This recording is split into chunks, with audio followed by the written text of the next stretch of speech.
Hi hello friends, എല്ലാ കൂട്ടുകാർക്കും മൗനരാഗത്തിൻ്റെ പുതിയൊരു റിവ്യൂയിലേക്ക് സ്വാഗതം. പ്രകാശനും രാഹുലും കൂടി കാണാനിട വരുന്നുണ്ട്. ആ സമയത്ത് പ്രകാശൻ വലിയ അഹങ്കാരത്തോടു കൂടി തന്നെ വലിയ പൊങ്ങച്ചത്തോടു കൂടിയുള്ള സംസാരമൊക്കെയാണ് സംസാരിക്കുന്നത്. എന്തൊക്കെയുണ്ട് രാഹുലെ നിന്റെ വിശേഷം എന്നൊക്കെ തിരിച്ചു ചോദിക്കുകയാണ്. അപ്പം ആ സമയത്ത് എൻ്റെ എന്ത് വിശേഷം, നിനക്കല്ലേ ഇപ്പം വിശേഷം മുഴുവനും എന്നിങ്ങനെ പ്രകാശനോട് തിരിച്ച് രാഹുലും മറുപടി പറയാണ്. എന്തായി നിന്റെ ഇങ്ങനെയൊക്കെ അങ്ങ് ജീവിച്ചു പോയാൽ മതിയോ എന്നൊക്കെ എൻ്റെ ഒരു നില കണ്ടില്ലേ എന്ന് പ്രകാശൻ പറയുമ്പോൾ എനിക്കും വരും ഒരു ദിവസം എന്ന് നമ്മുടെ രാഹുൽ പറയാണ്. അതിനുള്ള കാര്യങ്ങളൊക്കെ ഞാൻ ചെയ്തു വെച്ചിട്ടുണ്ട്. ആ കിരണിനെ കല്യാണിയുടെ ജീവിതത്തിൽ നിന്നും അടർത്തി മാറ്റിക്കഴിഞ്ഞാൽ തന്നെ എൻ്റെ ജീവിതം സുരക്ഷിതമാകുമെന്ന് രാഹുൽ പറയുന്നുണ്ട്.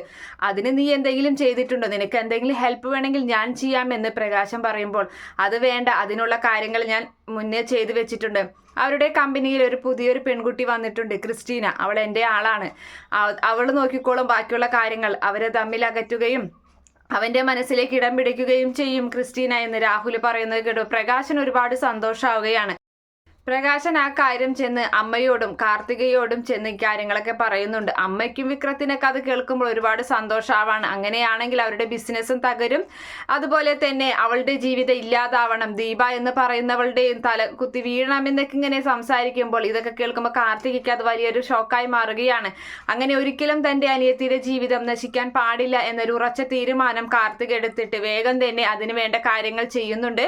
അങ്ങനെ ക്രിസ്റ്റീനയെ അവിടെ കാണുകയും ക്രിസ്റ്റിയോട് കാര്യങ്ങൾ ചോദിച്ച് മനസ്സിലാക്കി രാഹുൽ കൊടുത്ത പണത്തിനേക്കാൾ കൂടുതൽ പണം ക്രിസ്റ്റിക്ക് നമ്മുടെ കാർത്തിക കൊടുക്കുന്നുണ്ട്. പോയില്ലെങ്കിൽ ഭീഷണിപ്പെടുത്തുകയും ചെയ്യുകയാണ്. അതിനുള്ള നടപടി ഞാൻ എടുക്കുമെന്നൊക്കെ പറഞ്ഞിട്ട് അങ്ങനെ ക്രിസ്റ്റീനയെ കിരണിന്റെയും കല്യാണിയുടെയും ജീവിതത്തിൽ നിന്നും ഒഴിവാക്കുന്നത് നമ്മുടെ കാർത്തിക തന്നെയാണ്. അതിന് ഇടയാകുന്നത് പ്രകാശന്റെ ആ ഒരു വാക്കുകൊണ്ട് മാത്രമാണ് കാർത്തിക ആ ഒരു വിവരം അറിയുന്നതും അങ്ങനെ അവളെ കിരണിന്റെ ജീവിതത്തിൽ നിന്നും മാറ്റിയെടുക്കുന്നത്. അങ്ങനെ അറിയാതെ തന്നെ പ്രകാശൻ കല്യാണിയുടെ ജീവിതം സുരക്ഷിതമാക്കുകയാണ് ചെയ്യുന്നത്. Okay friends, bye, thank U.